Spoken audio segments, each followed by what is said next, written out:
It's an espresso machine which automatically froths milk to your desired temperature and froth quality. Even a superfine microphone capable of pouring latte art.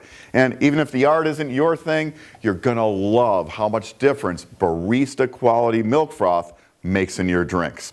Hey latte lovers, Marc here from Whole Latte Love. Today I've got an in-depth look at the Breville Barista Touch.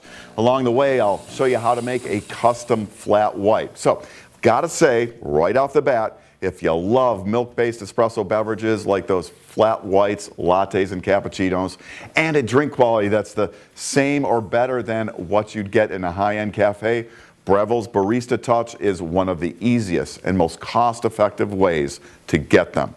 The machine combines a high-quality burr grinder, semi-automatic espresso brewing, and highly controllable automatic milk frothing in a single unit.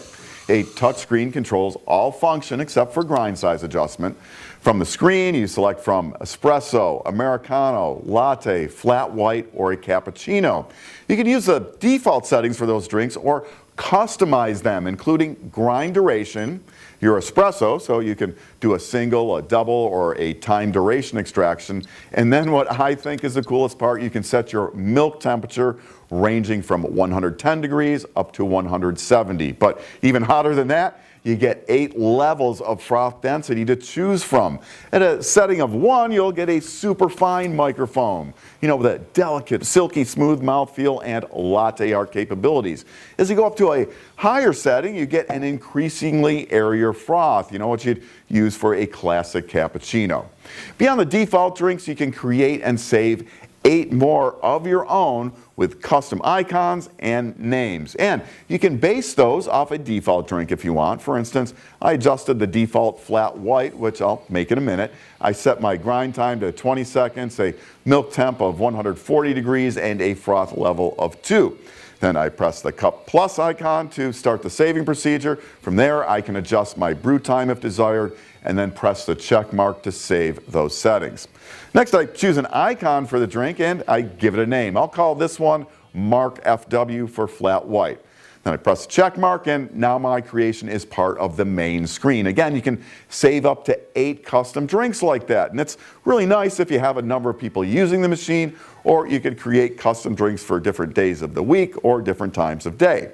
Breville's automatic and controllable milk frothing really is incredible. I get more questions on frothing technique than any other topic. It's stuff like, hey Marc, how do I froth milk for latte art? Or Marc, it's too airy, it's too cold, it's too hot, I'm making a mess, what do I do? The truth is, good frothing takes a lot of technique and lots of practice. Now, if you want to manually froth, use the link up here for my video playlist that takes you through frothing from beginner level to pouring latte art. Or you can skip the techniques and practice and go with the Barista Touch for easy, automatic barista quality frothing that's consistent and controllable.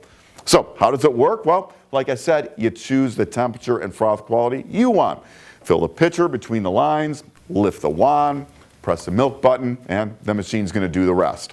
A sensor on the drip tray monitors milk temperature, and air is injected into the milk based on your froth setting. So use a 1 for less air on up to an 8 for an airier froth. As the milk is frothed, the display shows the current temperature. When it reaches your set temperature, frothing stops automatically. Now, around here, we like 140 degrees for best flavor, but have it how you like. It's adjustable in 10-degree increments from 110 degrees up to a burn your tongue 170. Now, I did some testing to see how accurate finished milk temps were. In general, I found about 5 degrees of overshoot, and it's not really all that surprising and could be due to ambient conditions or just plain old lag. Even when frothing manually with a thermometer, there's lag there. So you're going to have to stop before you reach your final temperature. So that milk system is awesome, but let's look at the espresso side of things. Whole bean coffee is loaded into a hopper with a half-pound capacity and fed to a conical burr grinder. A wheel on the side adjusts grind size in 30 steps, which shows in the display. Coffee dose is adjustable by time.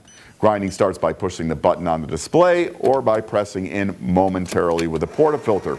If desired, you can grind manually by pressing in the portafilter and holding it in place, and it'll continue to grind until you let go. And you can also rest the portafilter in the cradle there so you can grind completely hands-free.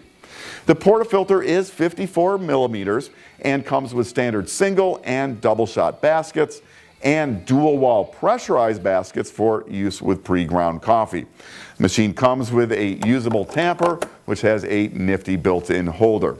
In my testing, the double basket had a maximum capacity of about 17 grams.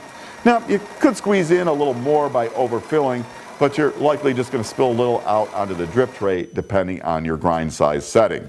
So, lock the portafilter into the group and you're ready to brew using automatic single or double shot extractions, or you can choose again the automatic extraction by time or go completely manual. Brew temperature is PID controlled for accuracy. You can adjust it in the main menu. My testing showed at the ideal setting, it produced a brew temperature of about 199 degrees. And then you've got 4 steps hotter or colder on either side of that ideal setting to suit your coffee. The machine has automatic pre-infusion. That wets the coffee and slowly builds up to full brewing pressure for deeper, more aromatic extractions. So let's make my custom flat white. I'm using a grind setting of 7 and a grind time of 20 seconds, which gives me a coffee dose of about 16 grams. After the coffee grinds, I'm going to use that tamper to evenly compress the coffee and lock the portafilter into the brew group. I've set a custom brew time of 35 seconds, which is going to make about a 2-ounce espresso in about 25 seconds from first drip after that pre-infusion. While my espresso is extracting, I'll fill my frothing pitcher a little above the minimum line, lift the frothing wand, and place my pitcher so it covers the temperature sensor. I've got my milk program for 140 degrees, that's what I like, and a froth level of 2 for that very fine microphone. Once the milk reaches temperature, frothing stops automatically. I remove the pitcher, wipe the wand clean, and then when I push the wand down, it starts an automatic purge, which runs hot water through the wand so it's all cleaned out and ready to go for next time. I'm going to give my pitcher a few swirls to polish the texture and then pour over my espresso, and that's it. My flat white, customized just the way I like it. Some other details. The Barista Touch, it's compact at just under 16 inches high and 12.5 inches wide. A more compact setup than a separate machine and grinder. The exterior is predominantly metal. A 2-liter water reservoir can be filled at the machine or removed for filling at the sink. It comes with a water filter, a variety of tools, and the frothing pitcher. The drip tray slides out the front, and behind that is a box for holding tools and accessories. The Barista Touch reduces the skill required to make consistently excellent barista quality drinks. It's easy to use even if you are a total beginner. It's clean and quick. The milk froth quality, yeah, it's amazing. And you're going to get professional features like PID brew temperature control and more at a lower cost than a traditional separate machine and grinder package. The Breville Barista Touch, it's a modern take on espresso, and it's available now from Whole Latte Love. If you have questions on this machine or anything coffee, use those comments. I'll get you the answers.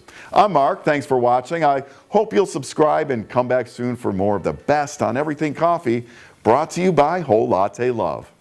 Want to learn more? Subscribe now so you'll know about the latest videos on everything coffee from Whole Latte Love.